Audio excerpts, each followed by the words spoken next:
ઉનાળાની ધોમધખતી ગરમી શરૂ થઈ ગઈ છે અને તાપમાન તો દિવસે ને દિવસે વધી રહ્યું છે. હવે એપ્રિલમાં જ ભારતના ઘણા રાજ્યો અને શહેરોમાં તાપમાન 40 ડિગ્રીને પાર કરી ગયું છે. આ ભારે ગરમીમાં હાઇડ્રેટેડ રહેવું ખૂબ જ મહત્વપૂર્ણ છે, કારણ કે ઋતુમાં શરીરમાં પાણીની ઉણપ સરળતાથી થઈ શકે છે. જો તમારી શારીરિક પ્રવૃત્તિ વધુ હશે તો ડિહાઇડ્રેશનનું જોખમ પણ વધુ છે. વધતા તાપમાનના કારણે ડોક્ટરોથી લઈને આરોગ્ય નિષ્ણાતો સુધી દરેક વ્યક્તિ પાણીનું સેવન વધારવાની ભલામણ કરે છે. કેટલાક લોકો દરરોજ 8 થી 10 ગ્લાસ પાણી પી શકતા નથી, જેને કારણે સ્વાસ્થ્ય સમસ્યાઓ થઈ શકે છે. જો તમને ઉનાળામાં તરસ લાગે છે અને પાણી મળી શકતું નથી, તો તમે કેટલાક ખાસ ખોરાક અને પાણીનું સેવન કરીને હાઇડ્રેશન જાળવી શકો છો.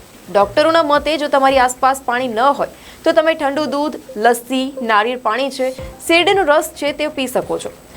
ખાસ કરીને જો આ ઉપલબ્ધ ન હોય તો તમે કાકડી, તરબૂચ, ટેટી અને પાણીયુક્ત ખોરાક ખાઈને પણ તમારા શરીરને હાઇડ્રેટેડ કરી શકો છો. આ ખોરાક ફક્ત તમારી તરસ જ નહીં પણ ભૂખ પણ છીપાવશે. આ ઉપરાંત તરસ છીપાવવા માટે ઠંડા પાણીનો ઉપયોગ કરવાનું ટાળો. ભલે તે કામચલાઉ રાહત આપી શકે છે, પરંતુ થોડા સમય પછી તે તમારી તરસ વધારશે અને તમારા સ્વાસ્થ્ય માટે હાનિકારક બની શકે છે, જેનાથી હાઇડ્રેશનના બદલે ડિહાઇડ્રેશન થઈ શકે છે. ઉનાળામાં શરીરને હાઇડ્રેટેડ રાખવું ખૂબ જ મહત્વપૂર્ણ છે. તો પાણી ઉપરાંત તમે તાજા ફળોનો રસ, છાશ અને આમ પન્ના પણ પી શકો છો.